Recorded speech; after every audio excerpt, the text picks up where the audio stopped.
নমস্কার, আমি অদিতি বিশ্বাস।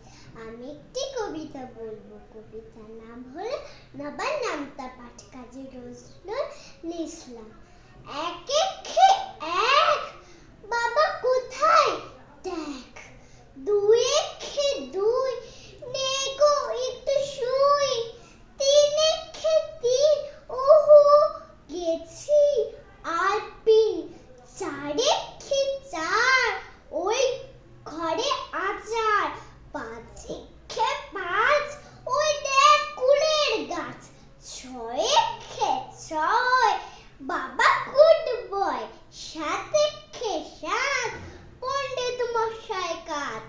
আট একে আট, আমি বড় লাট। নয় একে নয়, আর একটু ভয়। দশ একে দশ, বাবা ফিস ব্যাস। ধন্যবাদ।